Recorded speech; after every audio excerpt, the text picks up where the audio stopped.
मुस्लिम दुनिया की बड़ी और अहम खबरों के साथ हाजिर हूं मैं काजी इरफान। तो चलिए खबरों का सिलसिला शुरू करते हैं। आतंकवाद और अन्य चुनौतियों से निपटने के लिए 25 से ज्यादा मुस्लिम देश नाटो की तर्ज पर एक संगठन बनाने की तैयारी कर रहे हैं। इसका नाम इस्लामिक नाटो या मुस्लिम नाटो हो सकता है। यह संगठन नाटो की तरह ही आतंकवाद रोधी ऑपरेशंस अंजाम देगा।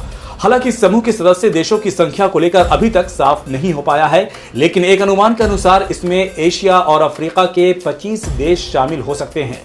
इस प्रस्तावित समूह के कोर मेंबर में सऊदी अरब, पाकिस्तान, तुर्की, मिस्र, संयुक्त अरब अमीरात, जॉर्डन, बहरीन, बांग्लादेश, अफगानिस्तान और मलेशिया होंगे। उत्तराखंड के कीर्तिनगर में धर्मांतरण के आरोप को लेकर हिंदू संगठनों ने कई मुस्लिम दुकानों में तोड़फोड़ की। घटना के बाद इलाके में तनाव की स्थिति बनी हुई है। गुस्साए लोगों ने पहले कीर्तिनगर कोतवाली का घेराव किया, फिर उसके बाद कीर्तिनगर बाजार में कुछ दुकानों को नुकसान पहुंचाया। वहीं गायब हुई नाबालिग लड़की की गुमशुदगी दर्ज करते हुए पुलिस ने जांच शुरू कर दी है। दिल्ली वक्फ बोर्ड घोटाले मामले में आम आदमी पार्टी के विधायक अमानतुल्लाह खान की मुश्किलें बढ़ सकती हैं। ईडी ने Delhi Waqf board money laundering जांच में आम आदमी पार्टी के विधायक अमानतुल्लाह खान के खिलाफ आरोप पत्र दाखिल कर दिया है। 110 पन्नों के आरोप पत्र में मरियम सिद्दीकी का नाम भी शामिल है। कोर्ट इस मामले में 4 नवंबर को सुनवाई करने वाला है। अमानतुल्लाह खान को ईडी ने 2 सितंबर को उनके ओखला स्थित आवास से गिरफ्तार किया था और फिलहाल वे न्यायिक हिरासत में हैं। मुजफ्फरनगर दंगा मामले में गैर जमानती वारंट जारी होने के बाद उत्तर प्रदेश के मंत्री कपिल देव अग्रवाल, पूर्व मंत्री सुरेश राणा सहित कई भाजपा नेता मंगलवार को मुजफ्फरनगर में अदालत में पेश हुए। विशेष न्यायाधीश देवेंद्र फौजदार ने आरोपियों के खिलाफ आरोप तय करने के लिए 16 नवंबर की तारीख तय की है। अदालत ने सभी आरोपियों को तय तारीख पर पेश होने का आदेश दिया है। अभियोजन पक्ष के अनुसार आरोपियों ने अगस्त 2013 में एक गांव में एक पंचायत में भाग लिया था और भड़काऊ भाषण दिया था।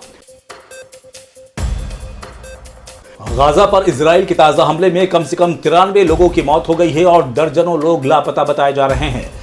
इजराइल ने 5 मंजिला इमारत को निशाना बनाकर यह हमला किया, जहां विस्थापित फलस्तीनियों ने शरण ले रखी थी।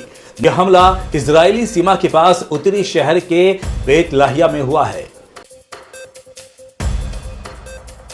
हिजबुल्लाह ने अपने नए नेता के नाम का ऐलान कर दिया है। समूह ने नईम कासिम को अपना नया नेता चुना है, यानी अब नईम कासिम हसन नसरुल्लाह की जगह लेने जा रहे हैं।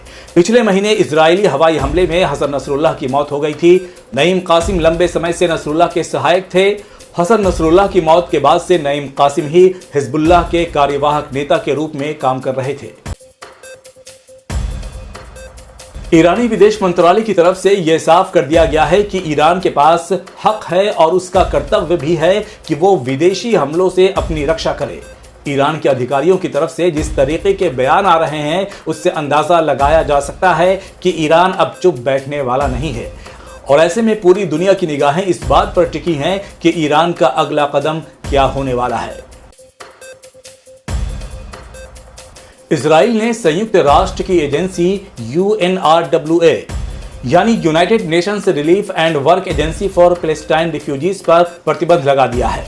यह एजेंसी इजराइल के कब्जे वाले वेस्ट बैंक समेत गाजा में लाखों फिलिस्तीनी शरणार्थियों को शिक्षा, स्वास्थ्य सेवाएं और अन्य बुनियादी चीजें मुहैया कराती है। यह एजेंसी गाजा और वेस्ट बैंक में करीब 25 लाख लोगों की मदद कर रही है। इजराइल के पारित कानून के मुताबिक 3 महीने के भीतर एजेंसी को काम रोकना होगा। ईरान के अनुरोध पर बुलाई गई यूनाइटेड नेशन सिक्योरिटी काउंसिल की मीटिंग में ईरान ने कहा है कि अमेरिका के बिना शर्त समर्थन से इजराइल गाजा, लेबनान और कई जगहों पर लोगों पर जुल्म कर रहा है। इस बैठक में ईरान ने इजराइल की कड़ी निंदा की है। ये मीटिंग अल्जीरिया, चीन और रूस द्वारा समर्थित थी ताकि ईरान के खिलाफ इजराइल के हालिया हमले पर चर्चा की जा सके। ऐसे ही खबरों से अपडेट रहने के लिए हमारे चैनल को सब्सक्राइब, लाइक और शेयर करें।